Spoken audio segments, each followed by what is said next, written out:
My grandfather was Jim Horgan, and he had two brothers, Tom and Phil, and they were early film pioneers.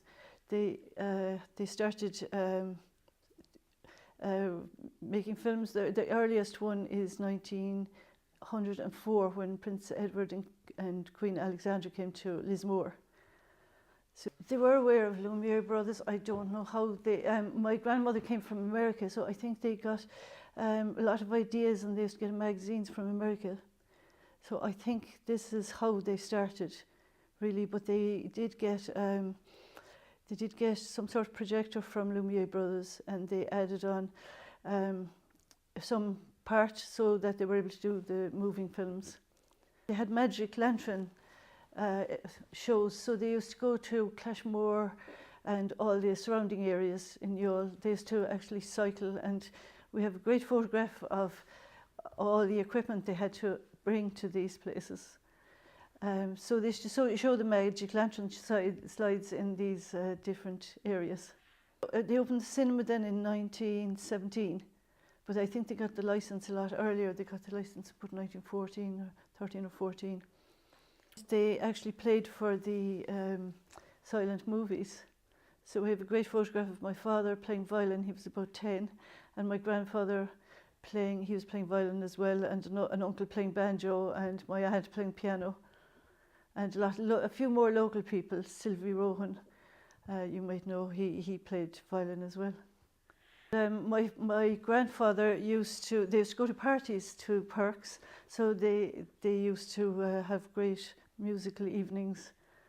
I remember Jumbo telling me about my grandfather. He played cello, so Jumbo played violin, he played cello, and my aunt played piano, and they used to have great nights. Well, they filmed all the local events. They filmed things like processions.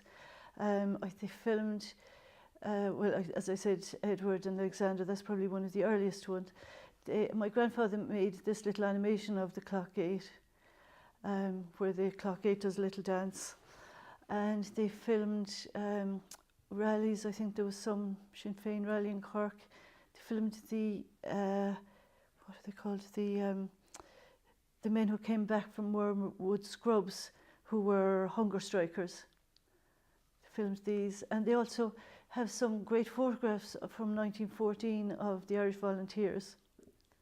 But they were sort of like news items at the time, I suppose, really. They filmed people coming out of the church. Actually, my two great-grandmothers are in a film coming out of the parish church. It was when my father died that we discovered we had these films, because luckily enough, he kept all these. He had a special, he kept them in a room, a cold room, where he preserved them for us.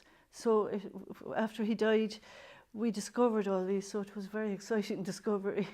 Well, we knew all the time that we had the photographs, and he actually showed me the film of the clock gate, the little one, and he had found some machine that he could work it on. So he said, "Oh, this little thing isn't much good, so we might as well I can show it to you. It doesn't matter if it." He didn't realise that it was actually a very important piece of film. He thought it was just something my grandfather had done for a bit of fun. They used it in some college in Japan, where each student had to use this as their starting piece for their exam, and they had to make up a little animation based on this. We've seen them all, yeah, they're very interesting. He had a great sense of humour. He was a really funny person, so he loved doing things like this, Even as a child, I can remember him scribbling little cartoons, and on a piece of paper, and flicking them so that you'd see it like a little animation. Henry Ford visited, and he advised my grandfather when he was building the cinema on how to fund it and all this sort of thing. He advised him on, gave him some great advice, yes, which he followed, as far as I know. And my grandfather also was an artist, so he painted his own. There were soundboards on the side of the cinema, and he painted all of these, so they looked really well. We've never seen those now because it was before my time, but Well, I think it's marvellous because I really am into history, so I just find it fascinating. I actually found this tiny little photograph, it's only about this size, and it was of Lord Carbery flying over the All Volunteers. Lord Carbery was from Rosscarbery, and he had this little plane, which was very unusual. Nobody had a plane in Ireland at that time. And so it was amazing that he could take this photograph. I don't know how, if you think of how he got this photograph, or how he knew, maybe he knew he was flying over that day. So he flew over Youghal, and all the All Volunteers are in the photograph. So I was fascinated when I saw this because I thought it was so interesting. They showed them in the cinema, they showed them each week, I think, as far as I know, yes. And they had a Youghal Gazette, as far as I know, and this was all part of the news from Youghal for the week, maybe, or it was beginning to deteriorate, and we didn't want to lose any of it, so we were lucky. The Cork Library have the photographs, and we've sent the films to the Film Institute, Film Archives. But one thing that we need to do is get the older generation to recognise all the people and to give their stories about it. I think that's very important, because even 15 years ago when we started showing them, people would come up and be very excited and say, that's my father, that's such and such, but people are now, that generation have moved on, and it's harder to identify. We are the Perks Entertainment family. That's right. Of course, it was an adventure, and we'd have the loads, as we talked about, which were the trailers which carried all the rides and games. And they'd be built up and pulled down in each town and travel on, and the workmen and my father and my mother and her father and her mother and all the family would be part of it, and we would be part of it. No matter how small you were part of it. They loved building it. up and everything, and it was just so exciting, really, for us as well as kids, because everybody wanted to play with us, you know, which was great. So when we hit the town, I mean, immediately people came out and came down to the grounds. We used to call it the grounds, that was the site we were on, and we'd build up, and everybody in the town, or a lot of people in the town, would come down to watch. And you know, if you wanted packing for one of the, wood for one of the games or stalls, they'd be running over to help you, and mad to be part of it, mad to be part of it. There'd be darts, and then there was the spinner, of course. There was darts, rollerball, hoopla, which is what I learned first. That's what you went on first when you were small, because you could pick up the rings. So at least you were useful to do that, you know what I mean? And that was the stall side of it. And the spinner, which would be like the Delft stall as they would have at fairs nowadays, at Sailor Works and stuff like that. It was fantastic. When you think about it that far back, and even at that far back, before we were even born, there was a type of wall of death. But I mean, in those days it was horrific to ride a wall of death. As time passes now, motorcycles or wall of death bikes have been made much more amenable to use and been geared down and geared up. But in those days, long ago, when my father and her father and mother and my mother were on the road travelling, and the bikes they had were ordinary bikes they made themselves, and it was one hell of a job to stay up in that wall, Yeah.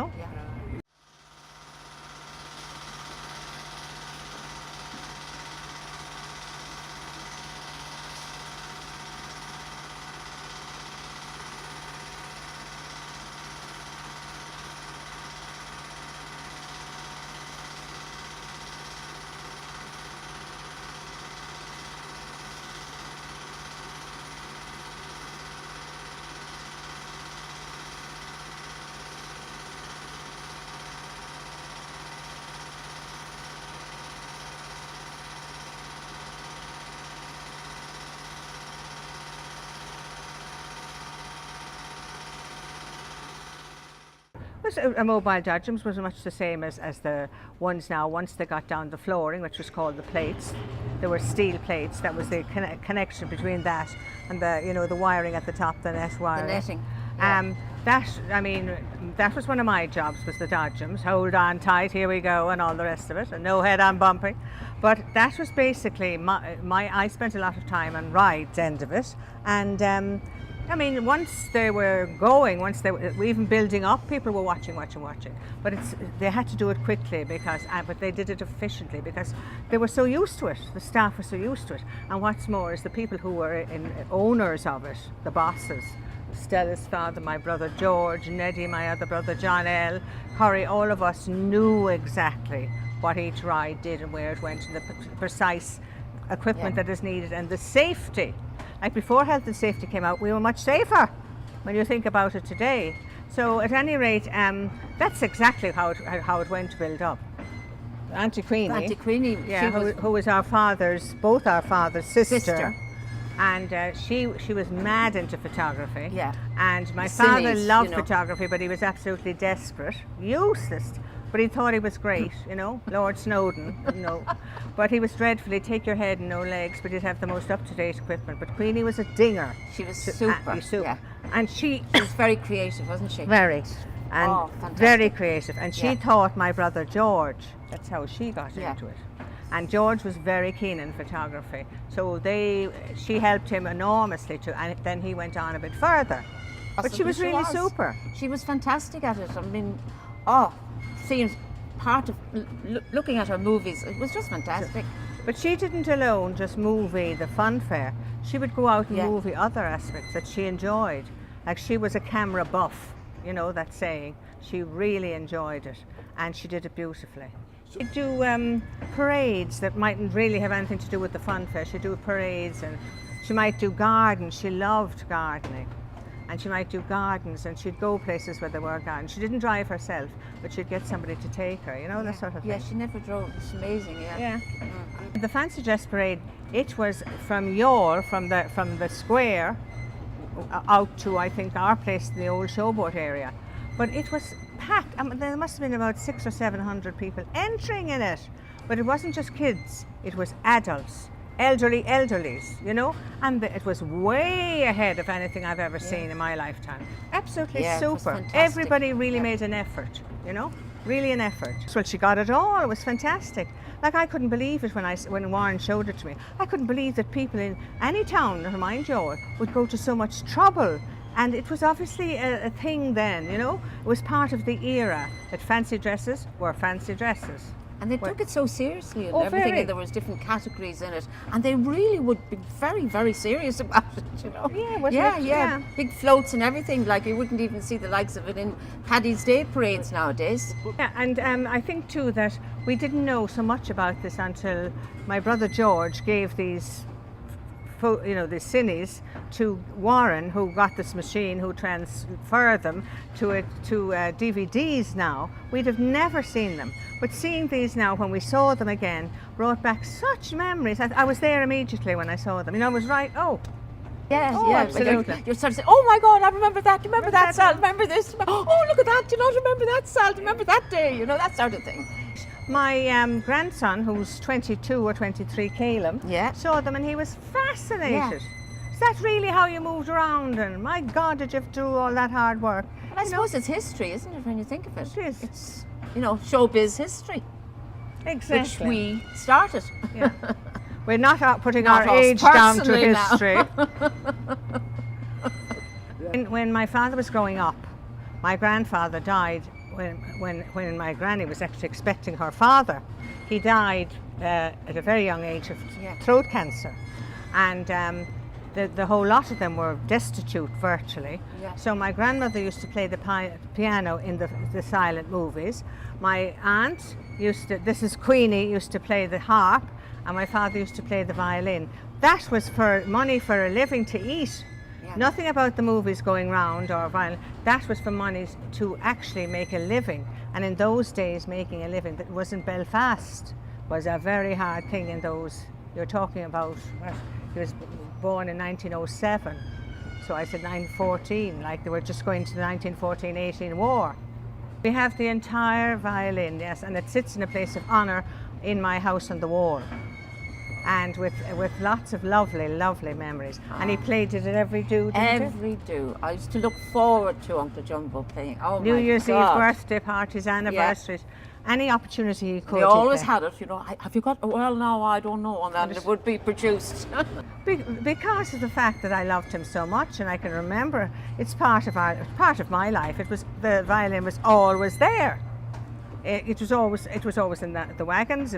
And if Daddy was going anywhere to a party, Yeah. it came, and he was always asked to play. He was quite good, you know. And he used to do monologues as well. Oh yeah, He used to do that monologue. first before he played the violin, and he'd do a This was his- monologue. The only thing I'd be sad about is if it was today, nowadays, the equipment and the whole scene, like Warren's outlet of the studio and all that. If you could have all that equipment and have done that, you would have seen so much more. Yeah. You know, but I think considering the little bit they had, Queenie did fantastically well, and so did Georgie. Considering what they had, the makeshift version, Yeah, right? yeah. But if they'd had the razzmatazz that they have today, it would have been So fantastic. much more to see. Yeah, Isn't it great that things are? working. Yeah, lovely. yeah. It is. This It's stage in marvellous, life, yeah, it's this so stage. important, you know. Yeah. Yeah. We're mad about each other. It's really I'm nice. glad we sat on this actually. I just Yeah. hated to sit on that.